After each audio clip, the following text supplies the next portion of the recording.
संविधान खतरे में है, ये नारा उन्होंने दिया और ये अभियान चलाया लोकसभा चुनाव में, और अब भी वो अपने इस मुद्दे पर कायम है कि देश में संविधान खतरे में है। ऐसे माहौल में सीपीएम का भारतीय जनता पार्टी के पक्ष में बोलना है, इसको पक्ष में ही बोलना कहेंगे, हालांकि वो पक्ष में नहीं बोल रहे हैं, लेकिन जो सच्चाई है वही बोल रहे हैं। उनका कहना है कि अगर देश में जिस दिन फासिज्म आ जाएगा उस दिन देश का पूरा पॉलिटिकल स्ट्रक्चर बदल जाएगा। तो सीधी सी बात पूछिए, जो लोग कह रहे हैं कि देश में फासिज्म आ गया है या ये फासिस्ट रजीम है या नियो फासिस्ट रजीम है मोदी की, तो प्रमाण दें उसका, किस आधार पर कह रहे हैं। इसका कोई जवाब नहीं है किसी के पास। बस हमने ठप्पा लगा दिया, हमने सर्टिफिकेट जारी कर दिया, आप सब लोग मान लीजिए। तो केरल में सीपीएम जो है वो पुरानी जो सीपीएम आप देखते थे उससे अलग है, ये मानकर चलिए, खासतौर से पिनराई विजयन जब से मुख्यमंत्री बने हैं। तो पिनराई विजयन के मुख्यमंत्री केरल का बनने के बाद से सीपीएम दरअसल सिमटकर केरल तक रह गई है, वो पिनराई विजयन की सीपीएम बन गई है।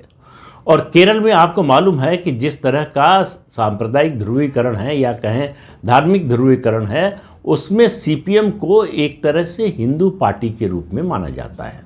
मुसलमान बहुत कम वोट देते हैं, नहीं के बराबर वोट देते हैं। सीपीएम के जीतने का कारण है उसे हिंदू वोट मिलते हैं और क्रिश्चियन वोट मिलते हैं, ये कॉम्बिनेशन है जो उसे जिताता है। भारतीय जनता पार्टी की नज़र भी इसी वोट बैंक पर है और सीपीएम को शायद ये लग रहा है कि भाजपा से सीधे टकराव मोल लेकर, अगर वो भाजपा से सीधे टकराव मोल लेगी तो उसके लिए हिंदू वोट अपना बचाना मुश्किल हो जाएगा।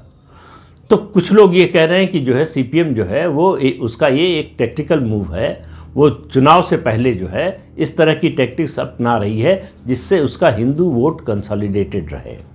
तो वो भाजपा आरएसएस के विरोध में उस तरह से नहीं दिखना चाहती जिस तरह से कांग्रेस पार्टी या उसकी सहयोगी दल जो एलडीएफ में शामिल है केरल में, लेफ्ट डेमोक्रेटिक फ्रंट में सीपीआई, वो है। सीपीआई की कोई विशेष ताकत नहीं है और वैसे भी लेफ्ट पार्टीज जो है सिमट कर केरल तक रह गई हैं।